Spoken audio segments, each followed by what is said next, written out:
जिल्हा परिषदांचे निकाल हे समोर येऊ लागलेले आहे। पंढरपूर, छत्रपती संभाजीनगर, पैठण या ठिकाणचे अपडेट आम्ही तुमच्यापर्यंत पोहोचवत आहोत। रायगडमधून एक महत्त्वाची बातमी समोर येते। रायगडात कोलगाव जिल्हा परिषद मतदारसंघात अपक्ष मायकल डिसोजा हे आघाडीवर आहेत। सिंधुदुर्गमधील कोलगाव पंचायत समिती गटात अपक्षाची सरशी पाहायला मिळते। सावंतवाडी विधानसभा मतदारसंघात दीपक केसरकर यांना मात्र धक्का बसलेला आहे। महायुतीचे उमेदवार हे पिछाडीवर असल्याचं पाहायला मिळतंय। कोकणातील निकालांवर आपण नजर टाकत आहोत। कोलगाव जिल्हा परिषद मतदारसंघात अपक्ष मायकल डिसोजा यांनी आघाडी घेतलेली आहे। सिंधुदुर्गमधील कोलगाव पंचायत समिती गटात अपक्षाची सरशी, तर सावंतवाडी विधानसभा मतदारसंघात दीपक केसरकर यांना हा धक्का मानला जातोय। शिवसेनेचे ज्येष्ठ नेते माजी मंत्री दीपक केसरकर यांना मोठा धक्का, महायुतीचे उमेदवार पिछाडीवर आहे। तर कोलगाव जिल्हा परिषद मतदारसंघात अपक्ष मायकल डिसोजा यांनी आघाडी घेतलेली आहे। सिंधुदुर्गमधील कोलगाव पंचायत समिती गटात अपक्षाची सरशी पाहायला मिळते। त्यामुळे मोठ्या नेत्यांची प्रचार सभा झाली, प्रचार झाला, मात्र त्यानंतरही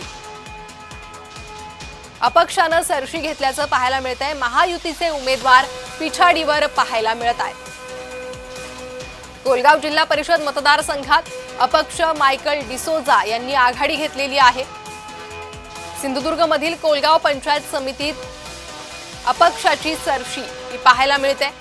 सावंतवाडी विधानसभा मतदारसंघात दीपक केसरकर यांना हा मोठा धक्का मानला जातोय। या निवडणुकीत दीपक केसरकरांची प्रतिष्ठा पणाला लागली आहे, मात्र महायुतीचा उमेदवार सध्या पिछाडीवर असल्याचं कळतंय।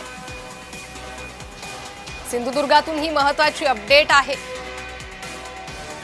कोकणात राष्ट्रवादी शिवसेना भाजप ही जरी लढत पाहायला मिळाली असली तरीही एका ठिकाणी मात्र अपक्षाची सरशी पाहायला मिळालेली आहे आणि महायुतीचे उमेदवार हे पिछाडीवर असल्याचं कळतंय। कोलगाव जिल्हा परिषदेतला निकाल समोर आलेला आहे। अपक्ष मायकल डिसोजा यांनी आतापर्यंतच्या निकालात आघाडी घेतलेली आहे। कोलगाव पंचायत समिती गटात अपक्षाची सरशी ही पाहायला मिळते, ज्यामुळे शिवसेनेचा मोठा चेहरा म्हणजेच दीपक केसरकर यांना धक्का मानला जातोय। महायुतीचे उमेदवार हे पिछाडीवर असल्याचं चित्र आतापर्यंतच्या निकालातून समोर आलेलं आहे। सिंधुदुर्गातील निकालावर आपण नजर टाकतोय। कोलगाव जिल्हा परिषद, त्यासोबतच सिंधुदुर्गमधील कोलगाव पंचायत समिती गटात अपक्षाची सरशी पाहायला मिळते। तर सावंतवाडी विधानसभा मतदारसंघात दीपक केसरकर यांना हा धक्का, महायुतीचे उमेदवार पिछाडीवर आहे। तर विविध पंचायत समिती आणि जिल्हा परिषदांचे निकाल हे समोर येऊ लागलेले आहे। अनेक मोठ्या नेत्यांची प्रतिष्ठा पणाला लागलेली आहे। काही ठिकाणी अपक्षांची सरशी पाहायला मिळते, अनेक ठिकाणी शिवसेनेनं आघाडी घेतल्याचं पाहायला मिळतंय आणि अशातच दीपक केसरकरांना मात्र धक्का बसल्याचं पाहायला मिळतंय। तर कोल्हापुरातील अपडेट, कोल्हापूर जिल्हा परिषदेत काँग्रेसच्या उमेदवार या विजयी झालेल्या आहेत।